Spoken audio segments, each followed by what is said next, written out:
Здоров, неуважаемый. Это циничный коньяк, и я меняю формат. Теперь мои ролики будут без забавных алкашей, неудачных преступлений, необычных новостей. Да, это конечно все занятно, но всегда несерьезно. А это малоинтересно аудитории, потому и меняю формат. Как говорится, поехали. 9 января на заводе «Лукойл» Ухта-нефтепереработка примерно в 16:45 по московскому времени начался пожар на установке гидродепарафинизации дизельного топлива. Местные пидорашки немедленно отложили несколько сотен тонн коричневых кирпичей и начали эвакуироваться из расположенного неподалеку от завода торгового центра «Ярмарка».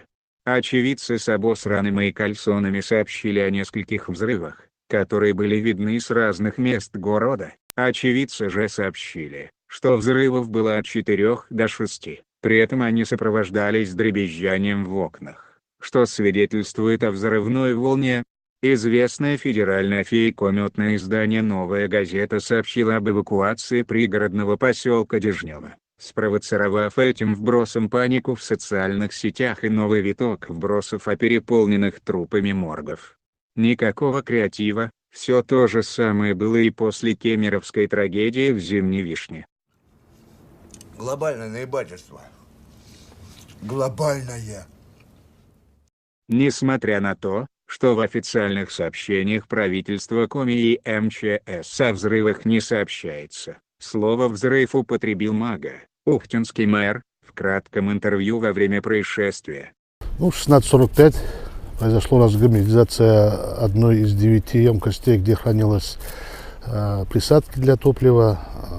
Произошла разгерметизация и произошел взрыв. В результате вылилось этой жидкости порядка 50-70 кубов, и произошел пожар.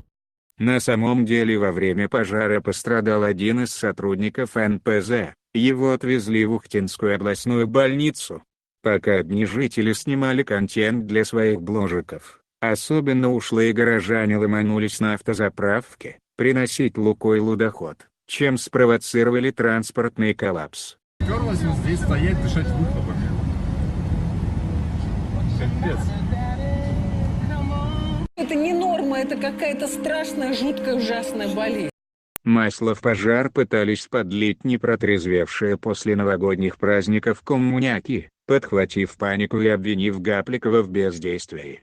Хотя уже в 2 часа ночи стало известно, что главный распильщик Олимпиады не только в курсе, но и даже отдает поручение по ликвидации пожара. Узнаю тупых комми, их хлебом не корми, дай только обосрать власть. Остановитесь! Пожар был ликвидирован к 10 часам утра и, как и полагается, возбудились всякие надзорные органы. Следственный комитет сначала провел проверку, после чего завел уголовное дело. Не остались в стороне и экологи. Комитет спасения Печоры инициировал проверку по факту загрязнения воздуха, почвы и так далее.